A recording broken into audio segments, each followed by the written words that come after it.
సుమారు బైబిల్లో ఎన్ని సువార్తలు ఉన్నాయి? మరలా బైబిల్ ఎన్ని సువార్తలు? ఒకటే సువార్త. సువార్త ఒక్కటే.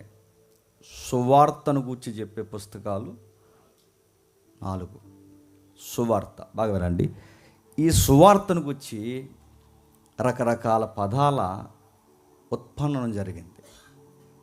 సువార్త అనగానే బాగా వినండి, చాలామంది అటకారాలు చేసుకుంటూ అలా అనకూడదండి, ఇలా అనకూడదండి, సువార్త డెఫినేషన్ అదండి ఇదండి, ఎవరికి తోచింది వాళ్ళు చెప్తారు. కానీ మనం అందరిలా కాకుండా కాస్తంత చరిత్రలో వాక్యంలో చదువుకుందాం. ఏంటి సువార్త అంటే? అసలు సువార్త అంటే గ్రీకులో యుయాంగ్లియోన్ అంటారు దాన్ని. యు అంటే గుడ్ అని, యంగ్లియోన్ అంటే న్యూస్ లేదా సువార్త అని దాని అర్థం. అంటే ఒక గుడ్ న్యూస్, శుభవార్త.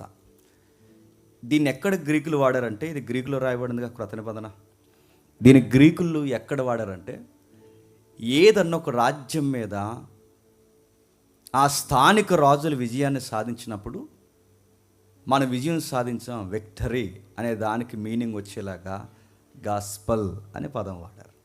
సువార్త లేదా గుడ్ న్యూస్ అనే పదం వాడారు. అంటే గ్రీకులు దేనికి ఈ పదాన్ని వాడేవారంటే సువార్త లేదా శుభవార్తను గురించి వాడేవారు. అంటే మనం విజయాన్ని సాధించాం, ఇది గ్రీకులు ఉన్న మూలం. మనం విజయాన్ని సాధించాం, శత్రువు మీద విజయాన్ని సాధించామని గ్రీకులు మొట్టమొదటిసారి ఈ పదాన్ని వాడారు.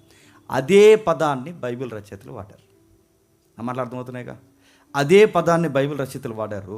సుమారు ఎక్కడెక్కడ దీన్ని వాడారంటే, యేసు ప్రభు పుడుతున్నప్పుడు గుడ్ న్యూస్ అన్నారు. రేపు నెక్స్ట్ మంత్ మాట్లాడుకుంటాం మనం good news, good news, good news. యేసు ప్రభు పుట్టినప్పుడు గుడ్ న్యూస్ అంటే దేనికి గుడ్ న్యూస్? ఎందుకు శుభవార్త? ఎందుకు ఇది సువార్త అంటే శుభవార్త ఎందుకైందంటే చెప్తున్నాడు చూడండి.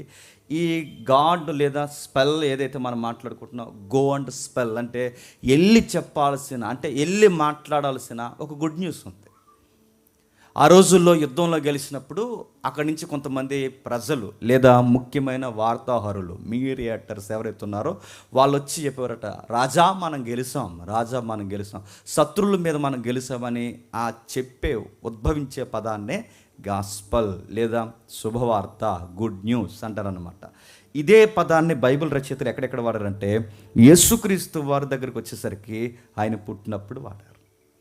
రెండోది ఎక్కడ వాడారంటే ఆయన మరణించి తిరిగి లేచినప్పుడు వాడారు. ఎక్కడ వాడారో ఒకసారి చూద్దాం. లూకాసు సువార్త ఒకసారి చూడండి, కొంచెం జాగ్రత్తగా వినండి. లూకాసు సువార్త 2వ అధ్యాయం 10వ వచనం చూడండి. లూకాసు సువార్త 2వ అధ్యాయం 10వ వచనం. చాలా దిక్కులు వాడారు, మనకు సుపరిచితమైన వచనం ఇది.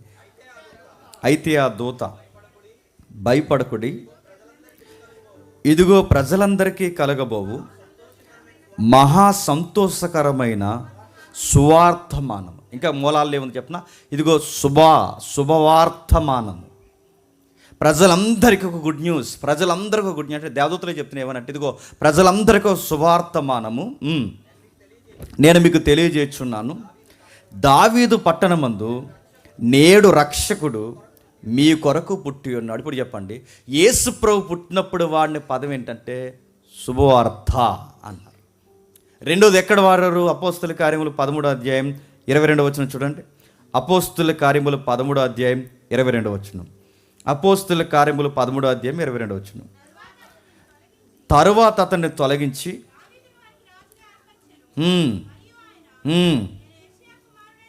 13:22 చదవండి. నేను యెషయా కుమారుడైన దావీదుని కనుగొంటిని,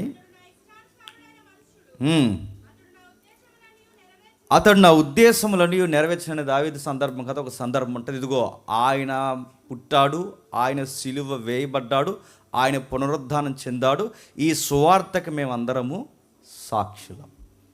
అంటే మనం చదువుతున్నప్పుడు మనకు అర్థమవుతుంది, ఒకటి ఆయన పుడుతున్న సందర్భంలో ఈ పదాలు వాడారు, రెండు ఆయన మరణించి తిరిగి లేచినప్పుడు ఈ పదాలు వాడారు.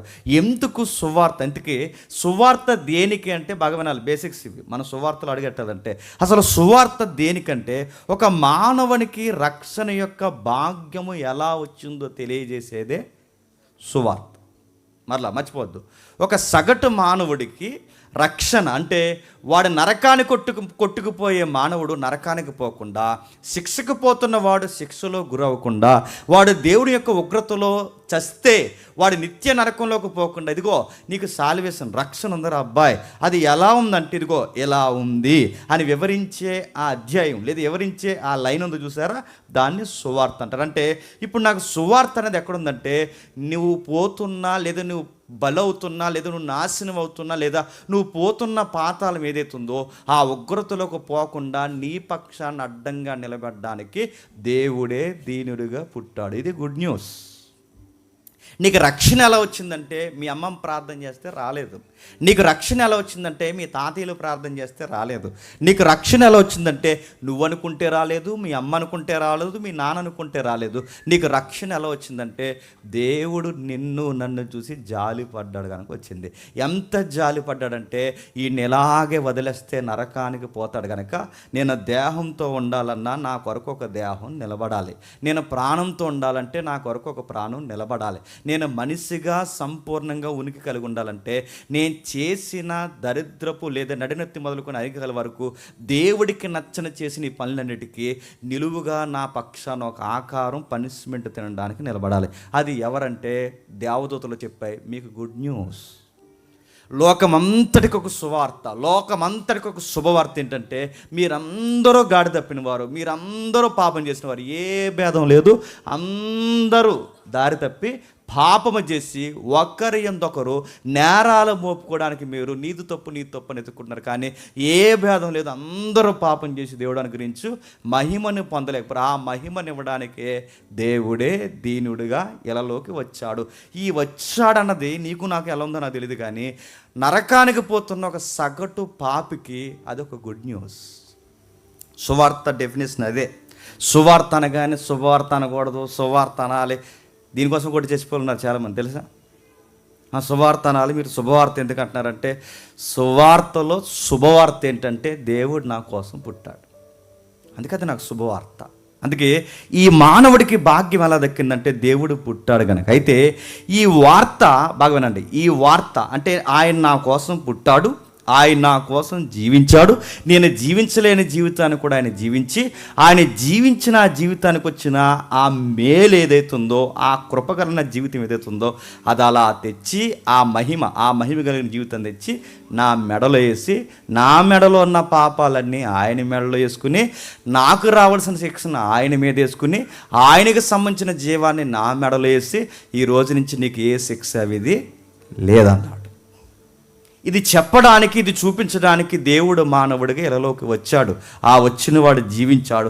ఈ జీవించిన ఈ విధానాన్ని అంటే ఆయన పుట్టిక, ఆయన సువార్త, బాగా వినాలి, నా పదాలు మర్చిపోకండి, ఆయన పుట్టుక, ఆయన సువార్త చేసిన విధానం, ఆయన మరణించి తిరిగి లేచిన విధానం, దీన్నే సువార్త. ఇది విక్టరీ మానవ ప్రపంచానికి.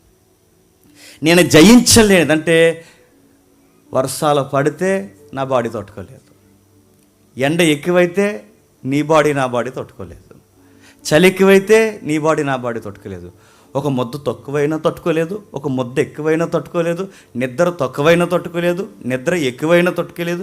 అది ఇది ఏంట్రా అంటే పగిలిపోయే గాజు పాత్ర లాంటిది నా లైఫ్. ఇలా అయిపోయింది, ఇలా పతనం అయిపోయింది నా జీవితం. అంటే ఆదాం దగ్గర నుంచి పతనం అయిపోయిన జీవితాన్ని మరలా, అంటే నా పడిపోయిన జీవితాన్ని మరలా నిలబెట్టడానికి నా కొరకు దేవుడు వచ్చాడు. ఇదే సువార్త బైబిల్ చెప్తున్నది. అయితే ఈ చెబుతున్న సువార్తనే రాయడం మొదలెట్టారు. నా మాటలు అర్థమవుతున్నాయిగా. ఈ పడిపోయిన మానవ ప్రపంచాన్ని దేవుడు నిలబడ్డానికి ఇల్లోకి వచ్చాడు. ఈ వచ్చిన ఆయన గురించి రాయడం మొదలెడితే ఆ రాస్తున్న వార్తలు సువార్తలు అయ్యి. అందుకే దాన్ని ఏమంటారంటే according to gospel of Matthew అంటారు, according to gospel of Mark, John, Luke. అంటే అకార్డింగ్ అని ఎందుకంటే అది రికార్డ్ చేశారు వారు వాళ్ళు మాట్లాడుతున్న మాటలను రికార్డ్ చేశారు. ఎందుకు రికార్డ్ చేశారు బాగా వినండి. ఒక్కరు రికార్డ్ చేయొచ్చుగా, నా మాటలు మీకు అర్థమవుతలేదు. ఆయనను గూర్చి రికార్డ్ చేయడానికి ఒకరు రికార్డ్ చేస్తే సరిపోద్ది, కానీ ఒక్కరు రికార్డ్ చేయకుండా ఇంతమంది రికార్డెడ్గా ఇన్ని 4 పుస్తకాలు ఎందుకు రాశారు? నా మాటలు అర్థమవుతున్నాయా? మత్తయిలో ఉన్నదే మార్కులో ఉంది, మార్కులో ఉన్నదే లూకాలో ఉంది, లూకాలో ఉన్నదే కంటెంట్. బాగా వినండి, సందర్భాలు ఏరైనా కంటెంట్ మాత్రం యోహాన్లో కూడా ఉంది. అంటే ఇవన్నీ ఒకే వ్యక్తిని గురించి మాట్లాడుతున్నప్పుడు నలుగురు సువార్థికుల యొక్క పుస్తకాలు ఎందుకు పెట్టినట్టు, దీన్ని ఎందుకు అంటారంటే గుర్తుపెట్టుకోండి, దీన్ని ఎందుకు పెట్టారంటే ఆ రోజుల్లో సాక్ష్యానికి 2 లేదా 3 4 ఉండాలి. ఆ రోజే కాదు, కోర్టులో ఒక విషయం ఇది నిజమని చెప్పాలంటే మినిమం సాక్షులు ఎంతమంది ఉండాలి? జడ్జిమెంట్ ఇచ్చే ముందు మినిమం సుమారు 4 నుంచి 5 సాక్షులు ఉండాలి, బలంగా చెప్పేవాళ్ళు.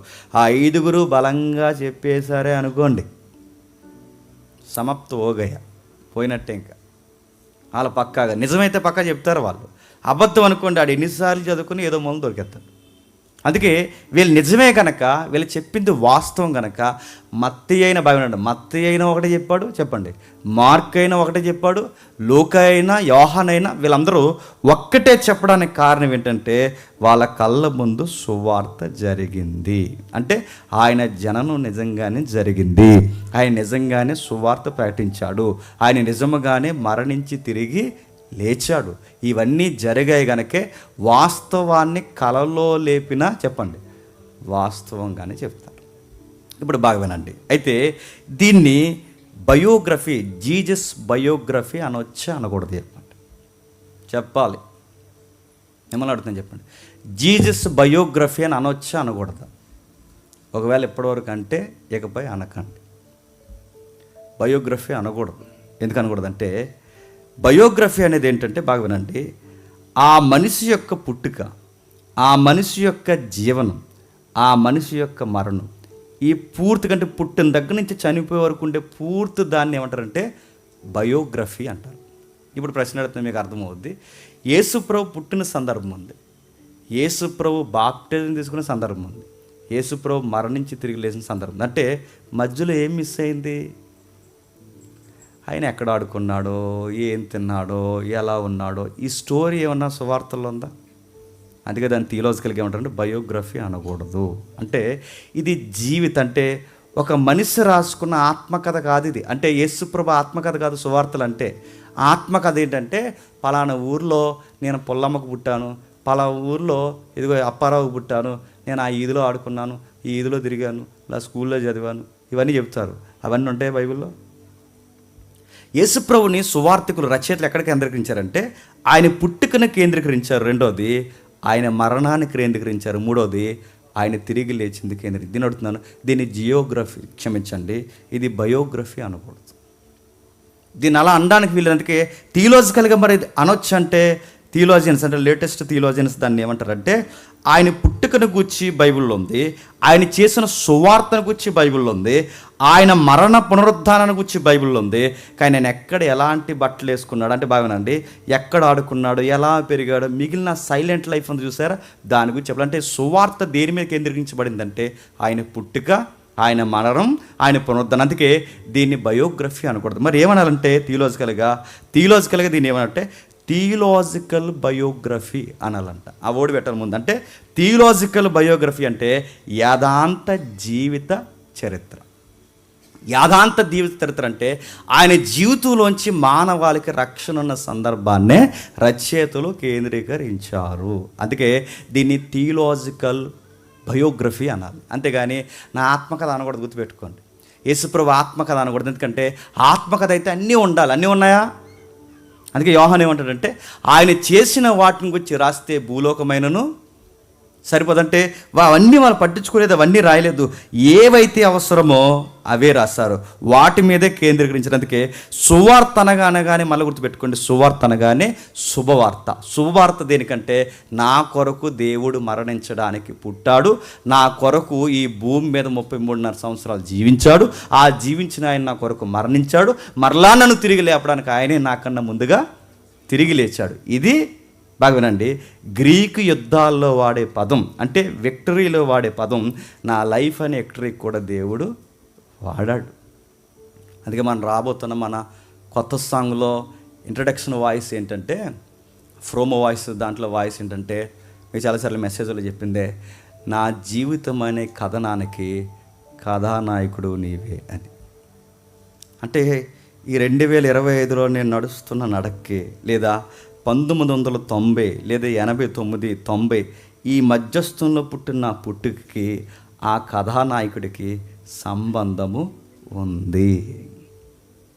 ఆయన జననానికి నా జననానికి, ఆయన మరణానికి నా మరణానికి, నా పునరుద్ధానానికి ఆయన లెగిసిన పునరుద్ధానానికి సంబంధించి సువార్తలో ఎంత ఇంక్లూడ్ అయిపోయి మానవ చరిత్ర ఉంది.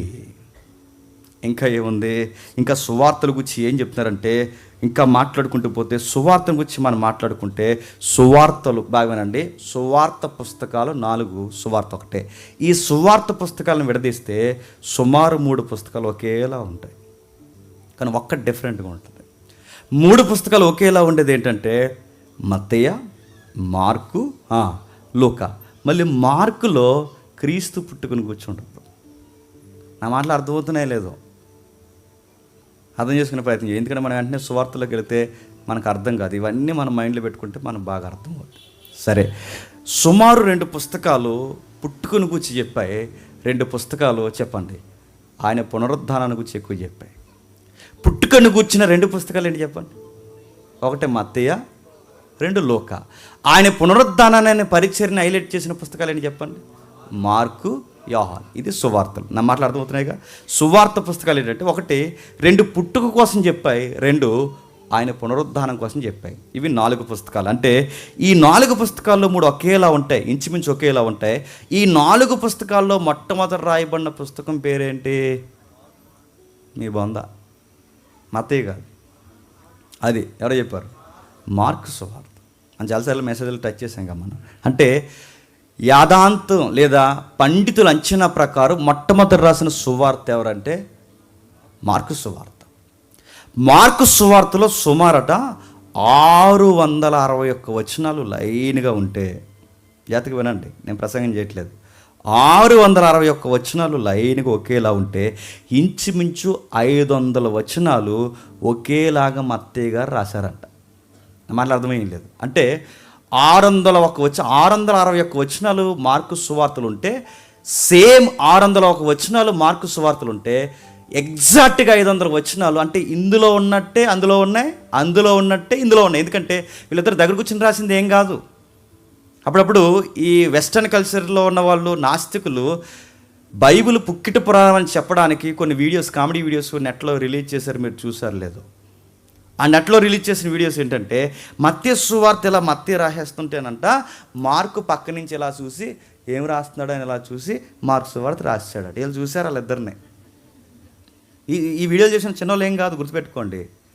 పెద్ద పెద్ద ఇంటర్నేషనల్ ఛానల్స్ ఉన్నవారు వాళ్ళు చేస్తున్న కామెడీ ఏంటి తెలుసు? అంటే జీసస్ని ఒప్పుకోవడానికి వీళ్ళకి నొప్పి వచ్చేసి సువార్త ఒక మిథాలజీ అని చెప్పడానికి వాళ్ళు చేస్తున్న వీడియోస్ ఏంటంటే, మత్తయి ఇలా రాస్తుంటే మార్కు ఇలా చూసి రాశాడు అని అడుగుతున్నాను. వీళ్ళ బొంద వీళ్ళకి తెలియదు ఏంటి చెప్పిన, అసలు ముందు మత్తయే రాయలేదు, మీకు వీడియో చేయడమే రాదు, అసలు ముందు మత్తయే రాయలేదు. హిస్టరీ ప్రకారం ఎవరు రాశారంటే మత్తయి కాదు, చెప్పండి, మార్కు రాశారు. అంటే మార్కు సువార్త మత్తయి రాశాడు, మార్కు సువార్త ముందు రాశాడు.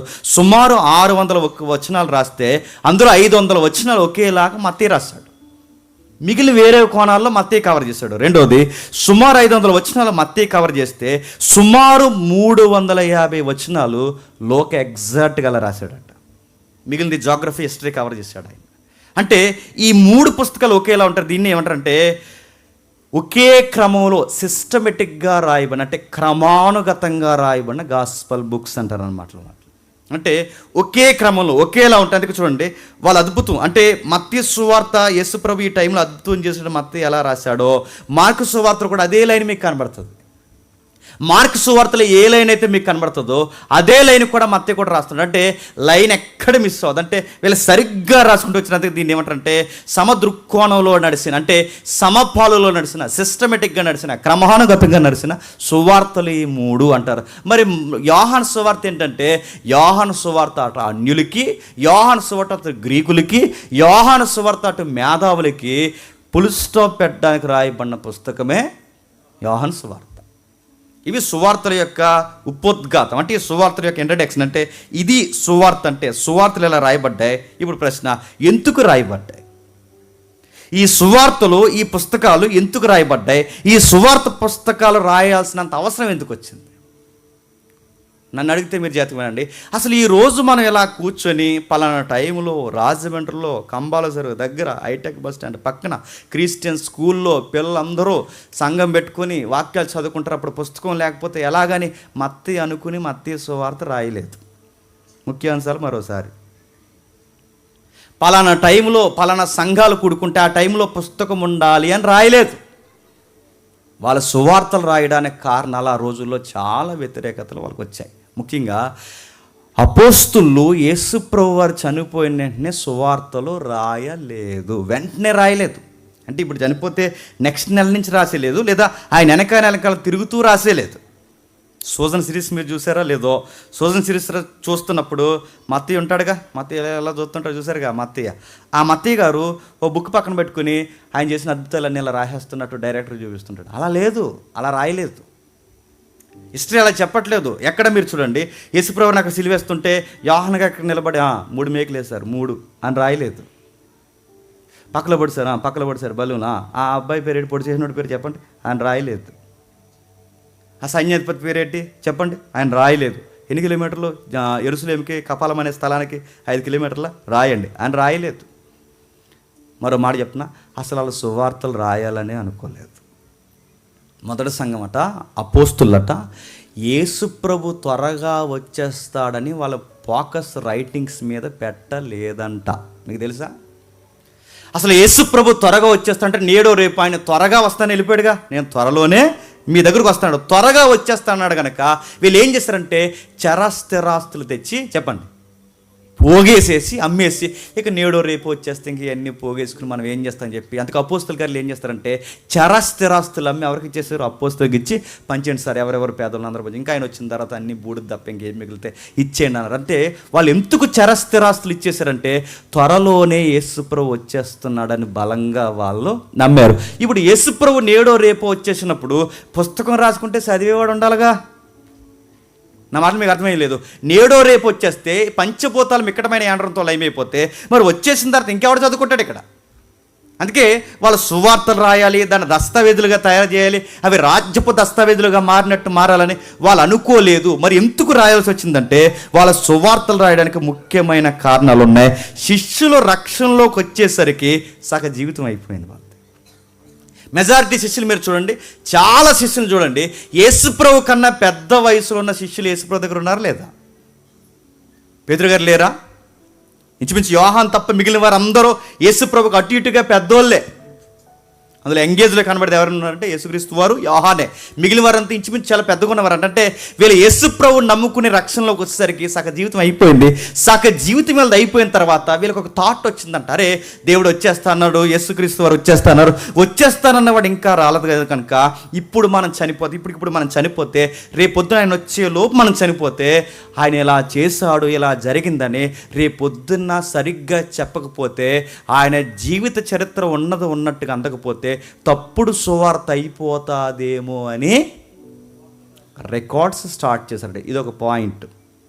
రెండో పాయింట్ ఏంటంటే భవిష్యత్తులో భాగమేనండి, భవిష్యత్తులో క్రీస్తు యొక్క జీవితాన్ని గురించి తెలుసుకోవడానికి ఒక పుస్తకం ఉండాలి అనే భాగమేనండి. భవిష్యత్తులో అంటే ఆయన రాకాలస్యమైన మా పోకడ త్వరగా వచ్చిన రెండిట్లో ఏది జరిగినా ఇప్పుడు కూడుకుంటున్నారు. ఇప్పుడు నేను పేతురని నేను ఉన్నాను, యోహాను నేను ఉన్నాడు, మేము వెళ్ళిపోతే రేపు పొద్దున్న వేళ యేసుప్రభు వారికి ఇలా జరిగింది, ఇక్కడ పుట్టాడు, ఇక్కడ సిలివేశారు, ఇలా చంపారు, ఆయన ఇక్కడ తిరిగి లేచాడని చెప్పడానికి నేను ఉండను. నేను లేకపోయినా నా మాట ఉండాలి, నేను లేకపోయినా నా సాక్ష్యం రికార్డెడ్గా ఉండాలి. నేను లేకపోయినా ఇదిగో యోహాన్ ఇలా చెప్పాడు according to gospel of John లేదా లూకా లేదా మార్క్, అకార్డింగ్ అంటే ఆయన ఇలా చెప్పాడు, ఇదిగో మత్తయి గారు దానికి సాక్ష్యం, లేదా యోహాన్ గారు దానికి సాక్ష్యం, లూకా దానికి సాక్ష్యం, ఇదిగో అకార్డింగ్ అంటే ఆయన రికార్డ్ ప్రకారం ఇది అని చెప్పడానికి నేను వెళ్ళిపోతే రేపు పొద్దున అప్పటికే సగం జీవితాలు అయిపోయినాయిగా, ఇప్పుడు నేను వెళ్ళిపోతే రేపు పొద్దున మళ్ళీ దానికి సాక్ష్యం ఎవరు ఉంటారని చెప్పి సాక్ష్యం కొరకు రాసినవే చెప్పండి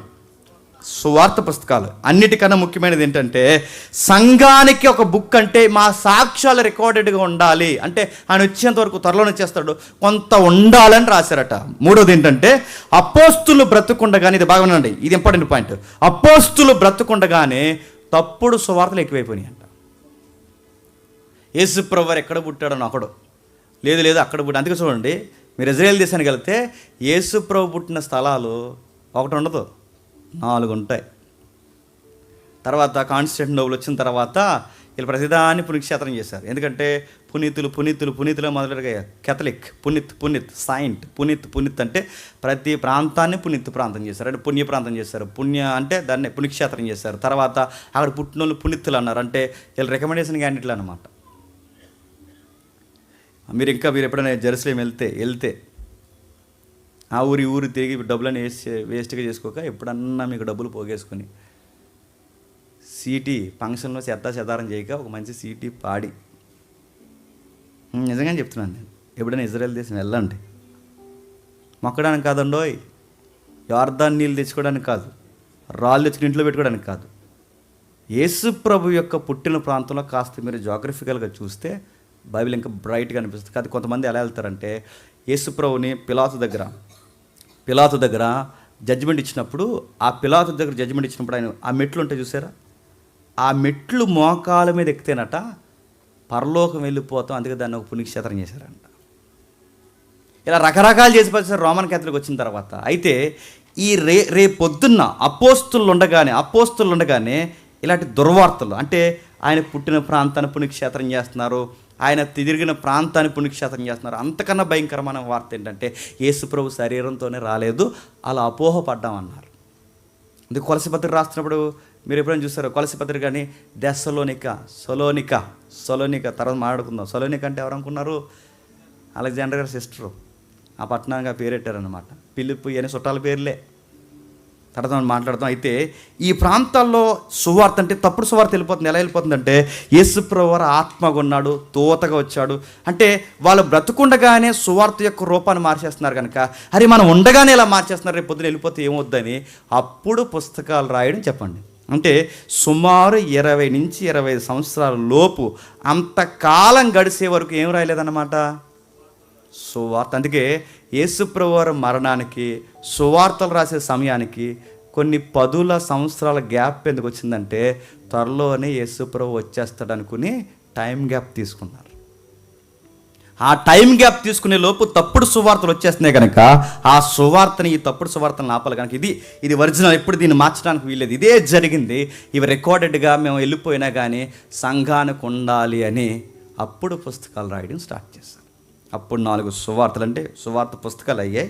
ఆ 4 సువార్త పుస్తకాలను రాసి అపోస్తులు బతుకుండగానే ఇది సువార్త అని స్టాంప్ వేశారు. ఇప్పుడు బాగునండి, రోజులు గడిసే కొద్దీ వారికి అర్థమైన విషయం ఏంటంటే మనం ఉండగానే దొంగ బోధలు, దొంగ సువార్తలు పెరిగిపోతే రేపొద్దున్న సువార్త రూపం మారిపోదు కనుక ఖచ్చితంగా దీన్ని మార్చకుండా దేవుడి తరపున నాకు ఆజ్ఞ పెట్టాలని, ఇందులో ఒకటి కలపొద్దు చెప్పండి, ఇది తీయొద్దని దైవ ప్రేరణతో కొన్ని కమాండ్స్ కూడా ఇచ్చారు. ఇలా స్టార్ట్ అయ్యే సువార్తలు. ఇప్పుడు మళ్ళీ ప్రశ్న నేను ముగిస్తున్నాను.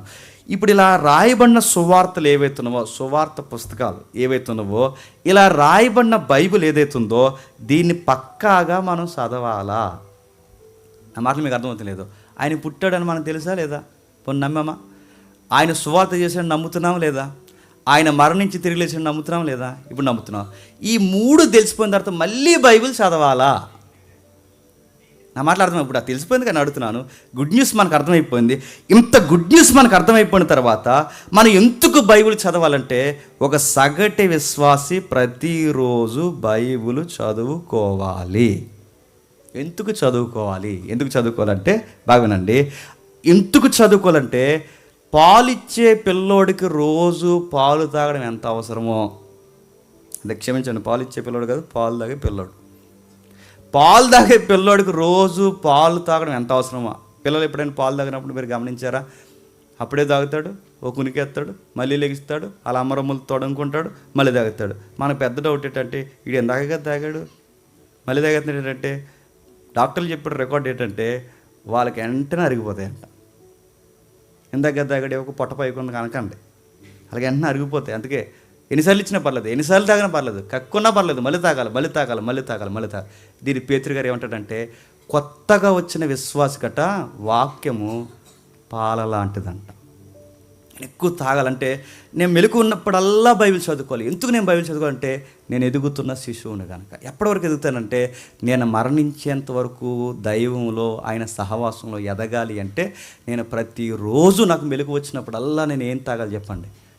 వాక్యాన్ని చదువుకోవాలి. అయితే బాధాకరమైన విషయం ఏంటంటే మన కారణాలు ఇలా ఉంటే నాకు ఆ బైబిల్ చదవడానికి సమయం దొరకట్లేదంట.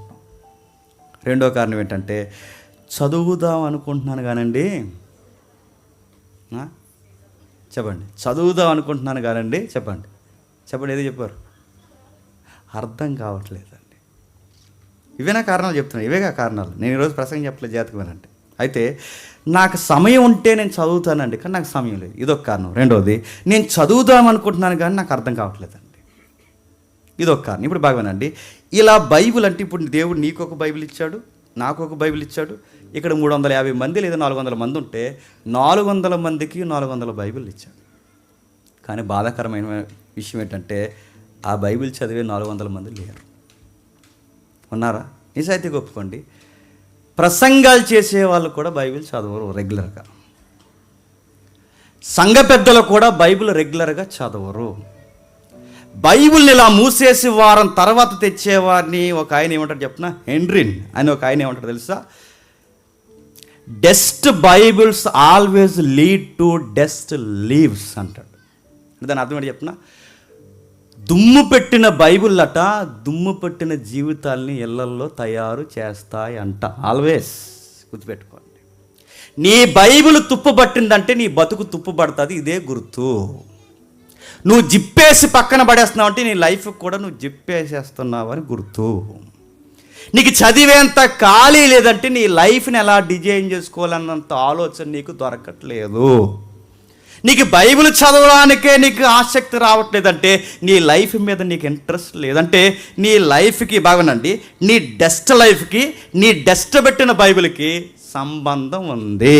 కనీసం ఒక 2 వచనాలు కూడా నువ్వు చదవలేకపోతున్నావంటే, పట్టుమని ఒక గంట కూడా నువ్వు బైబిల్ చదవలేకపోతున్నావంటే నీ జీవితం బాగుపడమంటే బైబిల్ అంటుంది ఎట్టా బాగుపడుతుంది. నీ బైబిల్కి తుప్పబడితే నీ బతుకు తుప్పబడుతుంది. నీ బైబిల్కి డస్ట్ పడితే నీ బ్రతుకు కూడా డస్ట్ లైఫే అవుతుంది.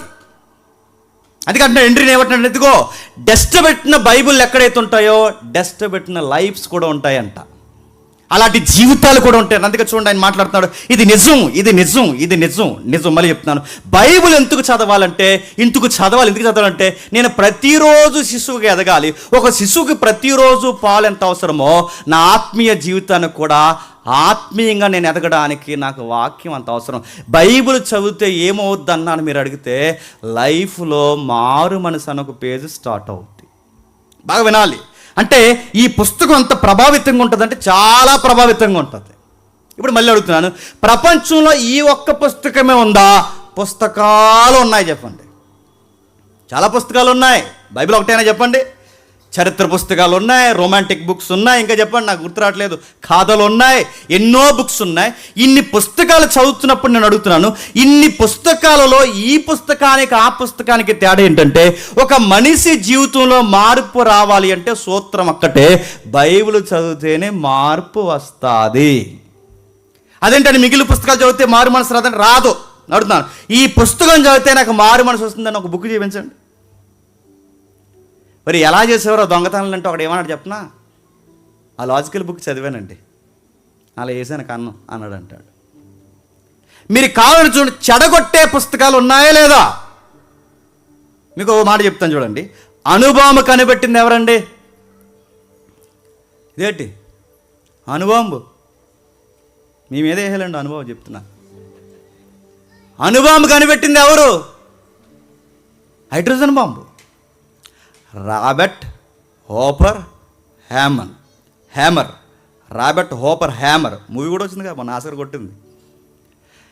హోపర్ హ్యామర్ ఎవరైతే ఉన్నాడో ఆయన బాంబు కనిపెట్టిన తర్వాత నీకు ఏ పుస్తకం నిన్ను ప్రేరేపించిందంటే ఆ మనిషి ఏమంటే చెప్పనా, నన్ను తిట్టుకుంటారు కానీ చెప్పక తప్పదు.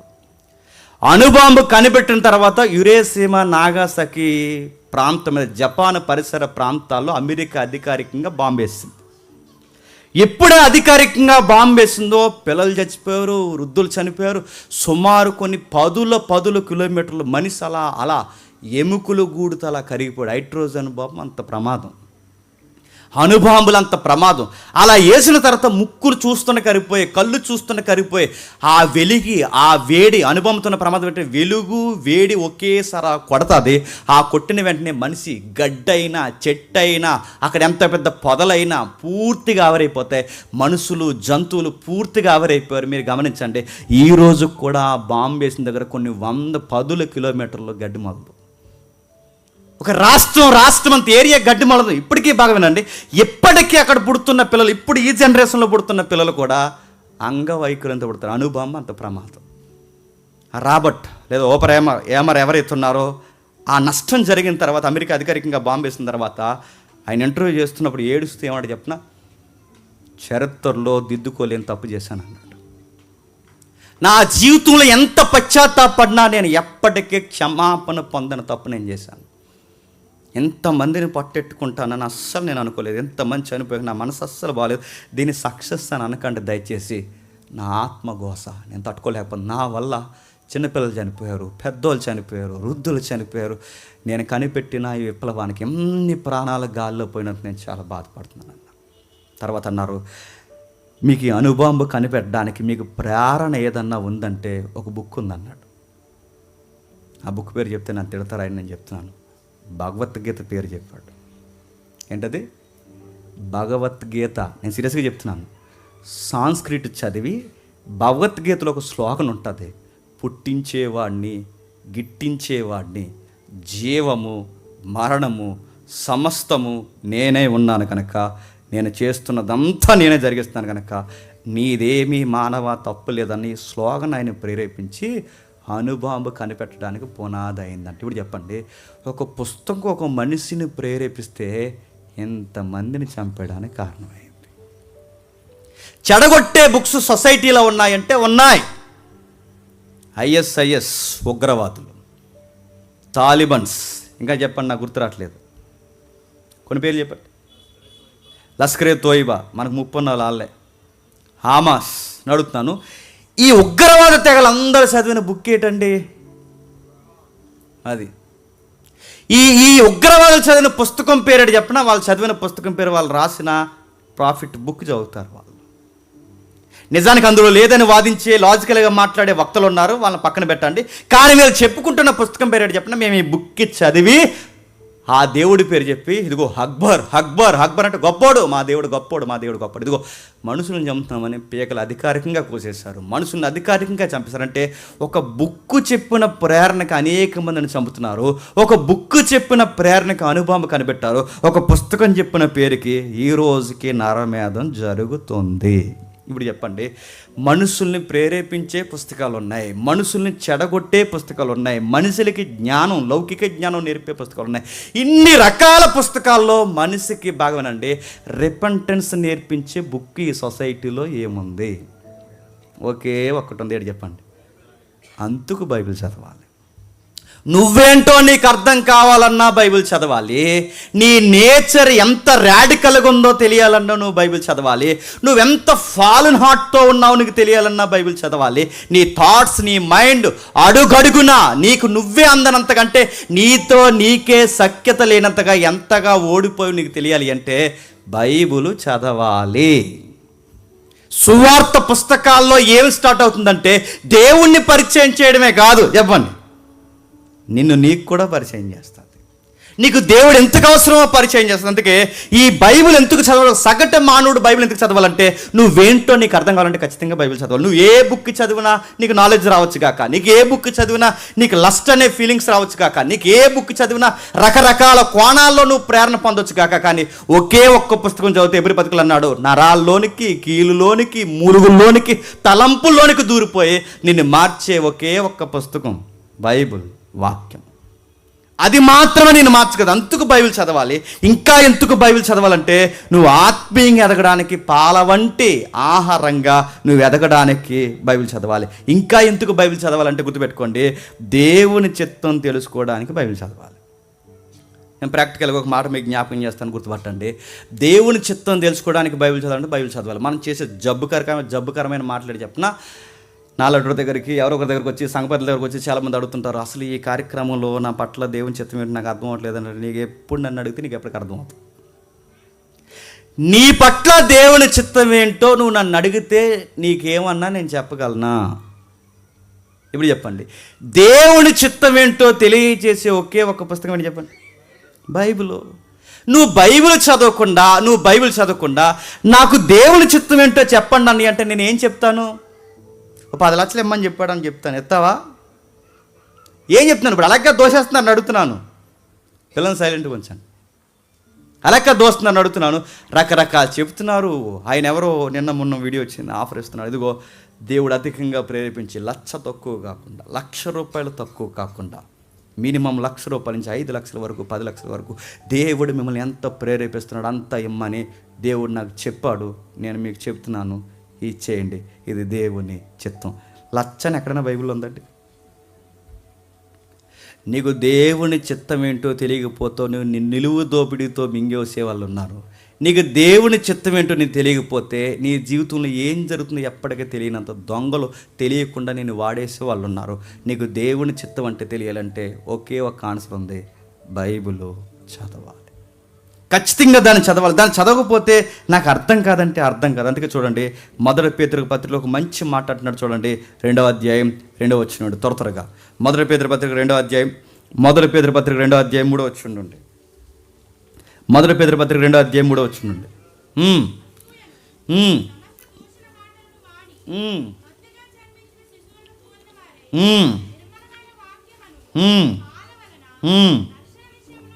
ఇప్పుడు చెప్పండి, నా పట్ల దేవుని చిత్తం ఏంటి చెప్పనా? దూషించుతూ తిరుగుతూ మానే. ముందు నాలుగు భుజాల మీద తిరుగుతున్నా చూస్తా, ముందు అది మానే. నీకోసం నీకే తెలియనంతగా ఇతరుల ఒకరి దగ్గర నువ్వు మాట్లాడుకుంటూ తిరుగుతున్నావు, అన్నీ మానే. అంటే దోషణ, కపటము, అసూయ, చెదారం ఏదైతే ఉన్నావో ఇవన్నీ మానేస్తే కానీ ఆయన సంపూర్ణ చిత్తం ఏంటో నీకు అర్థం కాదు. నీ పట్ల ఆయనకున్న చిత్తం ఏంటో చెప్పినా, నీ మాటలు జాగ్రత్త, నీ నడకలు జాగ్రత్త, నీ పడకలు జాగ్రత్త, నీ ప్రవర్తన జాగ్రత్త, నీ సంపాదన జాగ్రత్త, ప్రతీదీ జాగ్రత్త. ఇవి జాగ్రత్తగా ఉండడమే, తమ ఘటములను కాపాడుకోవడమే చెప్పండి దేవుని చిత్తం. అంటే బైబిల్ ఎందుకు చదవాలి? ఒకటి, బైబిల్ ఎందుకు చదవాలంటే నువ్వెలా మారు మనసు పొందాలో తెలియాలంటే బైబిల్ చదవాలి. రెండోది, బైబిల్ ఎందుకు చదవాలి అంటే నేను ఎదగాలి, ఆత్మీయంగా బలపడాలని పాలలా తీసుకోవడానికి బైబిల్ చదవాలి. బైబిల్ ఎందుకు చదవాలంటే దేవుడని ఒక ఆయనకి నా పట్ల ఏ చిత్తం ఉందో తెలుసుకోవడానికి బైబిల్ చదవాలి. ఇంకా బైబిల్ ఎందుకు చదవాలి? పాపానికి దూరంగా ఎలా ఉండాలో తెలియాలి అంటే బైబిల్ చదవాలి. ఎక్కడ? 119వ కీర్తన ఒకసారి తీయండి త్వరగా. 119వ కీర్తన 11వ వచనం. 119వ కీర్తన 11వ వచనం. నీ ఎదుట నేను పాపము చేయకుండానట్లు నా హృదయములో నీ వాక్యం ఉంచు. ఇప్పుడు చెప్పండి, పాపం చేయకుండా ఉండాలి అంటే హృదయంలో ఏముండాలి? ఇప్పుడు చెప్పండి, బైబిల్ ఎందుకు చదవాలి? వాడిగ్గా చదవకూడదు. బైబిల్ ఎందుకు చదవాలి? చదవకపోతే బాగుందని చదవకూడదు. బైబిల్ ఎందుకు చదవాలి? చదవకపోతే ఈరోజు దేవుడు తినేస్తారని చదవకూడదు. బైబిల్ ఎందుకు చదవాలి? చదవకపోతే ఈరోజు ఏమైపోతుందని చదవకూడదు. బైబిల్ ఎందుకు చదవాలంటే నువ్వు పాపం చేయకుండా ఉండడానికి చదవాలి. 2, దేవుని చిత్తం తెలుసుకోవడానికి చదవాలి. 3, మారు మనసు పొందడానికి బైబిల్ చదవాలి. ఇది చదివితే కానీ ఈ సొసైటీలో ఎలా బ్రతకాలి నీకు నాకు చెప్పండి తెలియదు. అందుకు బైబిల్ చదవాలి. మనం అనుకుంటాం, నాకు తెలిసిపోయిందిగా ఆయన పుట్టాడు, నాకు తెలిసిపోయిందిగా ఆయన సువార్త చేశాడు, నాకు తెలిసిపోయిందిగా ఆయన మరణించి తిరిగి లేశాడు, నాకు తెలిసిపోయిందంటే నీకు బేసిక్స్ అవి స్కెల్టన్ అది మాత్రమే నీకు తెలిసింది. కానీ నీకు డెప్త్ తెలియాల్సింది చెప్తున్నా, నువ్వేంటో నీకు అర్థం అవ్వాలన్నా, దేవుడేంటో నీకు అర్థం అవ్వాలన్నా ఎవ్రీడే చెప్పండి బైబిల్ చదువుకోవాలి. అందుకే చూడండి, ప్రతిరోజు బైబిల్ చదువుకున్న వారి జీవిత విధానాలు ఒకలా ఉంటాయి. వారానికి ఒక్కసారి ఇలా సండే వచ్చి బైబిల్ తిరిగేసిన వాళ్ళ జీవితాలు ఒకలా ఉంటాయి. మనకు అక్కడే తెలిసిపోతుంది. బైబిల్ చదివే వాళ్ళ ప్రార్థనలు ఒకలా ఉంటాయి, బైబిల్ మీద అవగాహన లేని వారి ప్రార్థనలు ఒకలా ఉంటాయి. దేవుడు అర్థమైన వారి యొక్క బోధ ఒకలా ఉంటుంది, బైబిల్ చదివే వారి బోధ ఒకలా ఉంటుంది. బైబిల్ చదివే వారి బోధ చూసేలేదు వీడియో. నక్కబావ అన్నాడట, బాబు నక్కబావ పులి బెట్టేసుకున్నాయంట. నక్కబావ పులి బెట్టేసుకుని పులి అందంట చాలా ఆకలిగా ఉందరా బావా అన్నదట. నక్కన బావ అందంట పులి. మళ్ళీ ఆ సంఘంలో ఒక వరుసపుకి 10,000 మంది 20,000 మంది కూర్చుంటారు. మరి ఆ నక్కలన్నీ అలా కూర్చుంటే నాకు అర్థమవుతలేదు. వీడియో తిరుగుతుందిగా. ఆ పులి బావ అందంట చాలా ఆకలి వేస్తుందిరా, మరి ఎలాగరా బావా అని అడిగితే అప్పుడు నక్క బావ వెళ్ళి గాడిద అందంట, బావ గాడిద బావ అందంట. మళ్ళీ ఆడు బావే. మరి ఎలా లాజికల్గా ఎలా బావలో మెడికల్లో నాకు అర్థం కావట్లేదు. ఆ డిఎన్ఏ అంటే అర్థమవుతుంది వాళ్ళ బావలు ఎలాగైపోయారు. సరే, ఆ బావ దగ్గరికి వెళ్ళి అన్నారట, గాడిద బావా ఇక పులి రిటైర్మెంట్ ఇచ్చేస్తుంది, నెక్స్ట్ నిన్నే అడవికి కింగిన్ చేయాలనుకుంటుంది, మరి నిన్ను రమ్మన్నది పులి బావ, రమ్మన్నది నిన్ను, రా బావా అని. ఏ బావ అన్నాడంట? నక్క బావ అన్నాడట. చెప్పాడు చిన్నోడేం కాదు, 20,000 1,00,000 సూట్ వేసుకున్నాడు చెప్తున్నా సోది కథ ఇది. మళ్ళీ చెప్తున్నాను నేను వేసుకుని చెప్తున్నాడు, 25,000 మందిని ఎదురు కూర్చోబెట్టి చెప్తున్న సోది కథ ఇది. ఆ సోది కథలు ఏం చెప్తున్నాడంటే, అప్పుడు నక్క తీసుకెళ్ళిందంట, తీసుకెళ్ళి ఆ గాడిద ఇలా తీసుకెళ్తులోకి సరిగ్గా గాడిద సేవడేసుకుందంట. ఏది? పులిబావ పడిచి ఇది ఎలా పడి సింహాసనం ఎక్కిస్తాను ఎలా పడేసుకునేది ఏంటంటే, నక్కబావ కంగారు అయిపోయి అక్కడి నుంచి పడితే చెవుడిపోయిందంట. మళ్ళీ ఆ గాడిద బావ వెళ్ళిపోతే అప్పుడు నక్కబావ వచ్చాడంట, అదేంటి బావ అలా వస్తావు అని అడిగారట. ఎవరిని? బావలే, ఇంకేమి లేవు ఇంకా. అప్పుడు గాడిద బావ అందంట, గాడిద బావ ఏమన్నదంటే, అదేంటి నన్ను రాజుని చేస్తాను, చెవి తినేయడానికి రెడీ అయిపోయాడు ఏంటి అని అడిగితే, నీకు ఏమి చెప్పినా నీకైతే నువ్వు అంత తప్పుగా అర్థం చేసుకుంటావు, నీ కిరీటం పెడదాం అనుకున్నాడు, ఆ చెవులు అడ్డొస్తున్నాయి, అందుకు చెవులు తీసేస్తున్నావు, నువ్వు కంగారు అయిపోతావేంటి అన్నాడట. ఇది తర్వాత మోటివేషన్ చేస్తే అంతేనంటావా అంటే అంతే మరి రా అని తీసుకెళ్ళిందంట. తీసుకెళ్ళిన తర్వాత ఆ తర్వాత తోకడేసుకుందంట. ఎవరు? పులిబావ. ఆ తోక పట్టుకుంటే తోక ఊడిపోయిందంట. మళ్ళీ ఏంట్రా ఆడు ముందు సోవేడేసుకున్నాడు, ఇప్పుడు మళ్ళీ తోక పడేసుకున్నాడు అంటే, మరి సింహాసనం మీద కూర్చున్నప్పుడు నీకు వెనకాల అడ్డొస్తుందిగా, అందుకే తీసాడు అన్నాడంట. ఇలాంటి ఎదవసోది అంతా చెప్తున్నారండి సంఘంలో. మళ్ళీ అర్థమవుతున్నాయా? ఇలాంటి సోది చెప్తున్నారు. ఎందుకు చెప్తున్నారు చెప్పినా, వీళ్ళు బయటికి ఎందుకు వాక్యాలు చెప్పలేకపోతున్నారంటే వాళ్ళ బైబుల్ చదవరు. అందుకే చూడండి, ఒక వీడియో వేస్తారు, పలానా టైంలో పాకలు ఉండేవారు, ఇప్పుడు మేడలోకి వచ్చారు, ఇప్పుడు మేడలోకి కాదు డూప్లెక్స్ బిల్డింగ్ కట్టారు, ఇప్పుడు రేపు పొద్దున్న హెలికాప్టర్ కూడా కొంటారు. ఎందుకు కొంటారు చెప్పినా, కేవలం మన సంఘానికి రావడం వల్లనే కొంటున్నారు. మన సంఘం వాళ్ళకి ఏం చేసిందంటే, మొన్నే వాళ్ళ బర్త్డేకి కేక్ పంపించింది. నిజంగా ఇలాంటివన్నీ. అందుకే చూడండి, బైబిల్ చదివే టీచింగ్ ఒకలా ఉంటుంది, బైబిల్ చదివినవాడు సోద ఒకలా ఉంటుంది. మళ్ళీ చెప్తున్నాను, బైబిల్ చదివేవాడు వాక్యం ఒకలా ఉంటుంది. అందుకే బైబిల్ చదివే వాళ్ళు తెలిసిపోతారు, వాళ్ళ ప్రార్థన తెలిసిపోతుంది, వాళ్ళ దేవుడిని అర్థం చేసుకునే విధానం తెలిసిపోద్ది, వాళ్ళ వాక్యం వినే విధానం తెలిసిపోద్ది. అక్కడ నిలబడి మాట్లాడుతున్నాడు ఎలాంటి వాడైనా వాడిని అంచనేస్తారు. అందుకు బైబిల్ చదవాలి. ఈ సొసైటీలో చాలా దొంగబోధలు ఉన్నాయి, చాలా దొంగలు ఉన్నారు. బోధ పేరు చెప్పి మాయ చేసేసి డబ్బులు దండుకోవడానికి దేవుడిని అడ్డు పెట్టుకుని ప్రమాదంలో భ్రమలో ప్రజల ఆత్మలను వారి జీవితాలని పడేసేసే వాళ్ళు ఉన్నారు. వాళ్ళ దొంగలు రాళ్ళకి తెలియాలంటే నువ్వేం చదవాలి చెప్పు? బైబిలే చదవాలి. నువ్వేంటో నీకు అర్థం కావాలన్నా బైబిల్ చదవాలి, వాడేంటో నీకు అర్థం కావాలన్నా బైబిల్ చదవాలి, బోధేంటో నీకు అర్థం కావాలన్నా బైబిల్ చదవాలి, ఈ సొసైటీ అంటే ఏంటో నీకు అర్థం కావాలన్నా బైబిల్ చదవాలి, నువ్వే వింటున్నావు నీకు తెలియాలన్నా బైబిల్ చదవాలి. అందుకు బైబిల్ చదవాలి. ఆ బైబిల్ సువార్త పుస్తకాలుగా ప్రారంభమైంది. ఆ సువార్తలో నీ లైఫ్ స్టైల్ ఉంది, జీసస్ యొక్క లైఫ్ స్టైల్ ఉంది, ఆ రెండింటికి ఒక సంబంధం ఉంది. వీటన్నిటిని ప్రతిరోజు నువ్వు చదువుకోవాలి. ఇది చదువుకుంటే కానీ నీకు దేవుడు నీకు అర్థం కాడు, ఇది చదువుకుంటే కానీ నీకు అర్థం కాడు. ఇప్పుడు మళ్ళీ ప్రశ్న, నాకు చదివేంత టైం దొరకట్లేదంటే మూతు పగలగొట్టేసే సమాధానాలు దేవుడు చరిత్రలో నమోదు చేశాడు.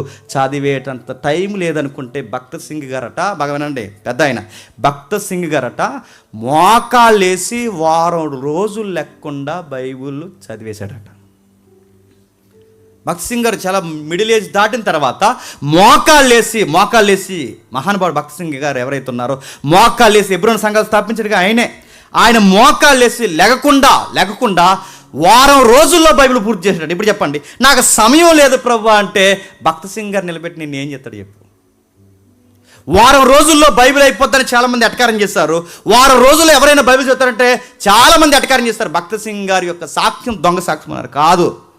లేటెస్ట్ సర్వే ప్రకారం బాగా వినండి, ఒక సగటు విశ్వాసి, సాదా సీదాగా తెలుగు వచ్చిన విశ్వాసి అంటే అలా స్లోగా గుడించుకుని ఒక లైన్గా చదవగలిగే విశ్వాసి, అంటే పదాలు జాగ్రత్తగా చదవగలిగే విశ్వాసి, ఒక లైన్లో ఒక టైంలో చదవగలిగే విశ్వాసి కూర్చొని చదివితేనట ఆగకుండా కంటిన్యూగా చదివితే 74 గంటల 29 నిమిషాల్లో మొత్తం బైబిల్ అయిపోద్దంట. లేటెస్ట్ సర్వే ఎంత? 74 గంటల 28 నిమిషాల్లో మొత్తం బైబిల్ని ఒక అలా కూర్చుని, ఇది మనం చదువుతాం చూసారా, నేను చదువుతాను. యెహోవా ఎలాగో సెలవిచ్చుచున్నాడు, ఈ పట్టణములో నిలిచి ఉన్నాడు, ఖడ్గము చేతనైనను క్షామము చేతనైనను. ఇలా చదువుకుంటూ వెళ్ళిపోతాయి. ఈ ఫ్లోలో ఈ టైంలో చదువుకుంటూ వెళ్ళిపోతే 74 గంటల 28 నిమిషాల్లో బైబిల్ అయిపోతాడు. నెక్స్ట్ ఇంకా అలా కాదు, కేవలం నేను పాత నిబంధనే చదవాలనుకుంటే 56 నిమిషాల్లో, బాగా వినండి 56 గంటల 44 నిమిషాల్లో పాత నిబంధన అయిపోద్దంట. కేవలం 56 గంటల 49 నిమిషాల్లో పాత నిబంధన అయిపోద్దట. క్రొత్త నిబంధన కేవలం 17 గంటల 44 నిమిషాల్లో క్రొత్త నిబంధన అయిపోద్దట.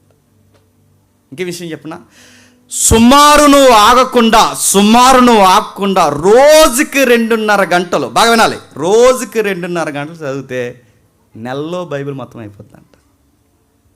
ఇప్పుడు చెప్పండి, నాకు టైం లేదు ప్రభువా అంటే నీకు 2 గంటలు కూడా లేదా?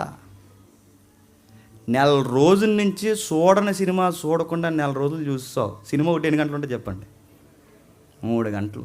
ఎన్ని సీరియల్ చూస్తావు, ఎన్ని సినిమాలు చూస్తావు అని అడుగుతున్నాను. నీ మొబైల్ స్క్రీన్ టైమింగ్ తీస్తే ఎన్ని గంటలు వస్తుంది రోజుకి? అడుగుతున్నాను. 2 గంటలు చూసిన తర్వాత అమ్మో 2 గంటలు అయిపోయింది, ఇక్కడ నుంచి చూడండి, నెట్ ఆపేసావు నువ్వు. చెప్పు. బాత్రూంలోకి వెళ్ళినప్పుడు పట్టిపోతున్నావు, భోజనం దగ్గర పట్టిపోతున్నావు. దీన్నే నువ్వు స్క్రీన్ టైమింగ్ తీస్తే అడుగుతున్నాను. రోజుకి సుమారు మొబైల్ టైం వాడే ఎంత చెప్పినా పగలు 12 గంటలు ఉంటే 12 గంటలు మొబైల్ చూసే వాళ్ళు ఉన్నారంటే మీరు నమ్మగలరా? అలవాటు అయిపోయింది మనకి. అలా ఓపెన్ చేసుకోవాలి. వాట్సాప్ ఏమి రాకుండా ఓపెన్ చేసుకోవాలి, ఫేస్బుక్ ఏమి రాకుండా ఓపెన్ చేసుకోవాలి. చెయ్యి అలా ఆడేస్తుంటుంది మనకి. అలా ఆడేసి అలా గంట అయిపోతే మనకి అది అలా పక్షవాతం వచ్చేద్ది అనమాట. అలా గంటేయాలి మనకి. మన స్క్రీన్ టైంలోని గంటలు ఉందని అడుగుతున్నాం. రోజుకి గంటలు మన స్క్రీన్ టైమింగ్ ఉంది. ప్రయాణంలో వాడుతున్నాం, భోజనం దగ్గర వాడుతున్నాం, బాత్రూమ్ దగ్గర వాడుతున్నాం, బయట వాడుతున్నాం. ఇన్ని గంటలు దీనికి ఇస్తున్నా కానీ అడుగుతున్నాను, ఇన్ని గంటలు దీనికి ఇస్తే రోజుకి 2.5 గంటలు ఇస్తే నెలకు బైబిల్ చదివేస్తాం. ఇంత సౌలభ్యం దేవుడు ఇచ్చి ఇన్ని గంటలు దేవుడు పెట్టి నాకు టైం లేదు ప్రభువా అంటే దేవుడు అంటాడు, మొబైల్ని పక్కన పెట్టి బైబిల్ని పక్కన పెట్టి నువ్వు దేనికి ఇంపార్టెంట్ ఇచ్చావంటే బైబిల్కి కాదు, చెప్పండి, మొబైల్కి ఇంపార్టెంట్ ఇచ్చావు. ఇప్పుడు చెప్పండి, దేవుడు మనకి ఎందుకు అర్థం అవ్వట్లేదంటే చదవం. దేవుడు మనకి ఎందుకు అర్థం అవ్వట్లేదంటే అర్థం కావట్లేదు అంటాం. దేవుడు మనకి ఎందుకు అర్థం అవ్వట్లేదంటే బైబిల్ చదువుతున్నప్పుడు నిద్ర వచ్చేస్తుంది అంటాం. అందుకే మీరు ఎలాగూ చదవరని చెప్పండి, మీరు ఎలాగూ చదవరని మాలాటోల్ని దేవుడు రేపి ఇక్కడ నిలబెట్టి ఇదిరా అబ్బాయి సువార్త అంటే అని మత్తయి సువార్త దగ్గర నుంచి చెప్పండి మొదలెట్టించాడు. ఇంత చెప్పాక కూడా నువ్వు చదవకపోతే చెప్పండి, నీకు గాడిద బావ కదే కరెక్ట్. నీకు ఎక్కడ పనికిరావు, నువ్వు ఎక్కడ పనికొస్తావు చెప్పండి, నువ్వు అక్కడే పనికొస్తావు.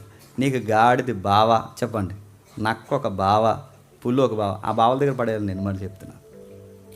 సువార్త మనం ముగిస్తున్నాను. సువార్త అంటే ఏంటంటే బాగా వినండి, సువార్త అంటే గుడ్ న్యూస్.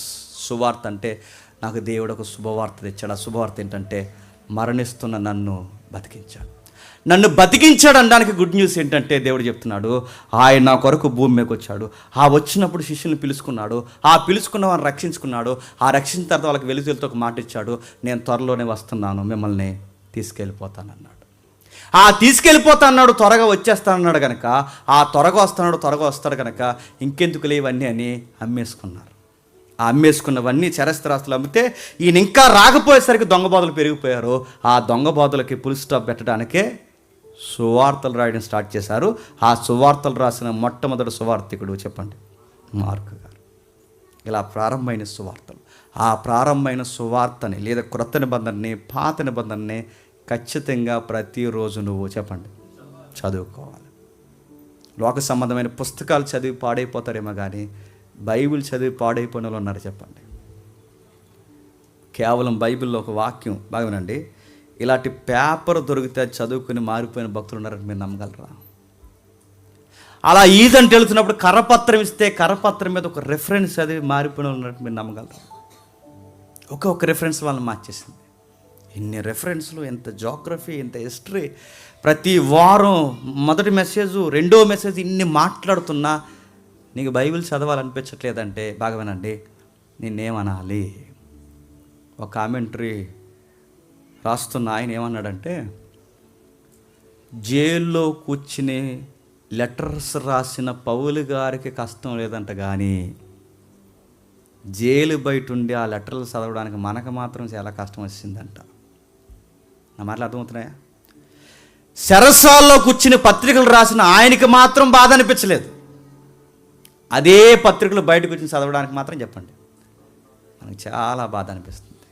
నేను మళ్ళీ చెప్తున్నాను, మీరేమనుకున్నా ఇది చదవకుండా, ఎవ్రీడే ఇది చదవకుండా నా లైఫ్ని బాగు చేయి ప్రభు అంటే ఆకాశం నుంచి చెయ్యలా వచ్చి నేనేం బాగు చేయదు.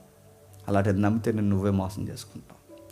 ఇది చదవకుండా నా జీవితంలో నూతన ఉద్యమం తీసుకురా ప్రభు అంటే నూతన ఉద్యమం రాదు. డిమ్మని మంత్రం ఏమి వేయడైనా. ఇది చదవకుండా నా జీవితంలో అద్భుతాలు జరిగించి ప్రభు అంటే ఇది చదవకుండా అద్భుతాలు జరగవు. ఇది చదివారు గనకే దేశాలు మారాయి, ఇవి చదివారు గనకే మూఢనమ్మకాలు పోయాయి, ఇది చదివారు గనకే చదువులు వచ్చాయి, ఈ బైబిల్ చదివారు గనకే నాగరికత నేర్పించారు, ఈ బైబిల్ చదివారు గనకే సమాజం బాగుపడింది. మళ్ళీ చెప్తున్నాను, ఈ తరం కూడా ఈ బైబిల్ చదివితే ఈ తరం మళ్ళీ బాగుపడుతుంది. చదవండి, ఎవరికోసమో చదవకండి, చెప్పండి మీకోసమే చదవండి. ఈ బైబిల్ దేవుడు నాకు ఇచ్చాడు కనుక, నమ్మించాడు కనుక చదవండి. దీనికి డస్ట్ పట్టిందో మళ్ళీ చెప్తున్నాను, నీ లైఫ్కి డస్ట్ పెడుతుంది, గుర్తుపెట్టుకో. నేను ప్రారంభంలో ఒకసారి చదివేసానండి అంటే నువ్వు ప్రారంభంలో ఒకసారి చదివేస్తే సరిపోదు. ఎదిగే పిల్లోడికి పాలు ఎలా అవసరమో రోజు మనం ఆత్మీయంగా ఎదుగుతున్న మనకి ప్రతిరోజు ఈ వాక్యం అనే పాలు మనకి అవసరం. చాలామంది ఒక పొరపాటు చేస్తున్నారు ఇటీవల కాలంలో. లేదండి సత్యం చెప్పే బోధకుల మెసేజ్లు నేను వింటున్నానంటే, నేను ఈ మాట జాగ్రత్తగా వినండి, నేను కావాలని ఈ మాట అంటున్నాను. సత్యం చెప్పే బోధకులు జేమ్స్ గారు ఎక్సెట్రా వీళ్ళ బోధలు మేము వింటామండి, వీళ్ళు బాగా చెప్తారు వాక్యం అని మీరు అనుకుంటే, అన్ని వేళలా సత్యం చెబుతున్న వారు కూడా కొన్నిసార్లు వాళ్ళ అభిప్రాయాలు కూడా చెప్పేస్తారు. వాళ్ళ అభిప్రాయాల మీద నువ్వు ఫాలో అయిపోతే అప్పుడప్పుడు నీకు నష్టాలు కూడా జరుగుతాయి. అందుకే స్పీకర్ అభిప్రాయం కాదు నీకు కావాల్సింది. ఎంత దమ్మున్న స్పీకర్ వచ్చి నీకు గొప్ప మెసేజ్ చెప్పినా నీకు మొట్టమొదటి ప్లేస్ ఎవరికి ఇవ్వాలి చెప్పినా? బైబిల్కి ఇవ్వాలి. ఆ బైబిల్ ఉన్న వచనాన్ని సరిగ్గా వివరిస్తేనే ఆ స్పీకర్కి రైట్ కొట్టాలి. ఒకవేళ ఆయన అది అభిప్రాయంలాగా అనిపిస్తే, ఇది మీ అభిప్రాయంలో అనిపిస్తుంది, నాకు ఎందుకో బైబిల్కి మీ వివరణకి నాకు సెట్ అయినట్టు అనిపించలేదు బ్రదర్, ఇంకొకసారి ఆలోచించండి, మొహమాటంలా కూడా చెప్పాలి. స్పీకర్ల మీద ఆధారపడి కొంపలు తగలేసుకుని ఉన్నారని మీరు నమ్మగలరా? స్పీకర్ల యొక్క అభిప్రాయాల మీద ఆధారపడి జీవితాలు నిలువెల్లా పాడు చేసుకుని ఉన్నట్టు నమ్మగలరా? అందుకే చెప్తున్నాను, వినండి. మంచి వాక్యాలు చెప్పేవాళ్ళు వినండి. మంచి వాక్యం చెప్తున్న ప్రతి వాక్యం వినండి. అటన్నిటికన్నా ముఖ్యంగా ప్రతిరోజు చెప్పండి, బైబిల్ చదవండి. అది మత్తయి నుంచి స్టార్ట్ చేయండి, లేదు మార్క్ నుంచి స్టార్ట్ చేస్తారా, మొత్తం మీద స్టార్ట్ చేయండి. క్రమానుగతంగా చదవండి. ప్రతి వారం ఇక్కడికి రండి, దాని బ్యాక్గ్రౌండ్ ఏంటి మేము చెప్తాం, అది మైండ్లో పెట్టుకోండి. ఇంటికి వెళ్ళండి, సుమారు ఒక 2.5 గంటలు మేము చదివాం చూసారా, అదే ఫ్లోలో చదువుకుంటూ వెళ్ళిపోండి. వచ్చే నెలకు డిసెంబర్ కల్లా మీరు బైబిల్ ఆగొట్టి ఇక్కడ కూర్చుంటారు. మళ్ళీ డిసెంబర్లో స్టార్ట్ చేయండి, మళ్ళీ జనవరి కల్లా అయిపోద్ది. సుమారు మీరు అదే కంటిన్యూ చేస్తే ఏడాదికి ఎన్నిసార్లు చదువుతారు చెప్పండి? 12 సార్లు చదివితే నీ ముందు ఎవడన్నా బైబిల్ మాట్లాడుతుంటే నీకు రెఫరెన్స్ ఎలా తిరుగుతాయి చెప్పనా? గిర్రని తిరుగుతాయి. నీకు 12 సార్లు కాదు, 10 సంవత్సరాలు అయిపోయిన సంఘానికి వచ్చి నువ్వు ఎప్పుడో చదివే బాప్టిజం తీసుకున్నప్పుడు, ఇప్పుడు ఇంకా చదవు. ఇంకా అదే అబ్రహాం గారు అలా అంటాడు కానీ ఆ మూలన ఎక్కడ ఉంటుంది, అది ఎక్కడది, నాకు ఆ మూలన ఉంటుంది అంటాడు. ఆ మూల పోని అడుగుతున్నాను. చాలామంది రెఫరెన్స్కి ఆ మూలన ఉంటుంది, ఈ వారం ఉంటుంది, ఆ కింద ఉంటుంది, ఆ పైన ఉంటుంది అని అడుగుతున్నాను. ఈ వారం ఎక్కడ ఉంటుందండి నాకు అంట. రెఫరెన్స్ అలా గుర్తుంటే కొంతమందికి. అది చెప్తున్నాను, రోజు బైబిల్ చదవండి, ప్రతిరోజు చదవండి. నెల ఖచ్చితంగా నీకు ఆసక్తి ఉంటే, టైం ఉంటే ఒక 3 గంటలు ఇవ్వు, ఇంకా నెలకు ముందే అయిపోద్ది. చివరి లాస్ట్ డేస్ హాలిడేస్ పెట్టుకో, అది ప్రేయర్ డేస్కి పెట్టుకో, మళ్ళీ చదువు. బైబిల్ని అన్నిసార్లు చదివేస్తే అని అడుగుతున్నాను, మనం ఎంత బైబిల్ పండితులం అయిపోతామండి. ఒకసారి ఇది మ్యాజిక్ ఏదో బాగుందని ఒకసారి స్టార్ట్ చేయండి. మన జాగ్రఫీ క్లాసులు ఇంకా బ్రైట్గా ఉంటాయి, మన హిస్టరీ క్లాసులు ఇంకా బ్రైట్గా ఉంటాయి. నేను చెబుతున్నప్పుడు ఇంకా బ్రైట్గా మీరు రెస్పాండ్ అవుతారు. మన సువార్తలోకి ఇలా అడుగుపెట్టిన వెంటనే మత్తయి సువార్త అనగానే మీకు అలా ఫ్రింట్ వేసినట్టు అలా ఉండిపోద్ది అంతే. నిజానికి ఈరోజు మత్తీతో స్టార్ట్ చేద్దాం అనుకున్నాను. ఈ బేస్మెంట్ లేకుండా అందులోకి వెళ్ళడం నాకు ఇష్టం లేదు. అందుకే ఇది ఇంట్రడక్షన్ మాత్రమే. సువార్తకి ఉపోద్ఘాతం, బైబిల్ చదవడానికి ఉపోద్ఘాతం. ఉపోద్ఘాతం మీద నీకు నమ్మకం ఉండి స్టాండింగ్ ఉంటే వచ్చే వారానికి రోజుకి 2 గంటలు కేటాయించి, రేపు మత్తయి సువార్త స్టార్ట్ అవుతుందిగా, ఈ మత్తయి సువార్త రోజుకి 2 గంటలు కేటాయించి వచ్చే వారానికి మత్తయి సువార్త ఎంత చదువుతావో అంత చదువు రా. రోజుకి 2 గంటలు కట్టేస్తే నెలకే బైబిల్ అయిపోతే, రోజుకి 2.5 గంటలు కట్టేస్తే వచ్చే వారానికి ఏమైపోతుంది చెప్పండి? మత్తయిని అలా తిరిగేసి అలా వస్తావు నువ్వు. మళ్ళీ చెప్తున్నాను, మత్తయిని ఇంకో 10 సార్లు పలకరించి వస్తావు. మళ్ళీ చెప్తున్నాను, పలకరించరండి. అప్పుడు మత్తయిలోకి అడుగు పెడదాం. ఎలాగైనా మీకు అర్థమైన అవ్వకపోయినా చదివిరండి. అర్థమయ్యేలా చెప్పడానికి చెప్పండి. నేను ఉన్నా, చెప్పండి. నేను విన్నా, నేను చెప్తా. ఇంకా చెప్తున్నాను, రండి. ఇది జగన్ గారి డైలాగ్ కాదు, నేను చెప్తున్నాను. నేను చెబుతాను సీరియస్గా. ఆయన వింటాడు లేదో నాకు తెలియదు, కానీ మీ బాధ అంతా నేను వింటా. నేను ఖచ్చితంగా చెప్తాను. మీకు ఏం అర్థం కాకపోయినా ఇదేంటి అడగండి. మన ప్రసంగాలు చేసుకోవద్దు, మన వాక్యం నేర్చుకునే ప్రయత్నం చేద్దాం. దేవుడు మిమ్మల్ని దీవించును గాక.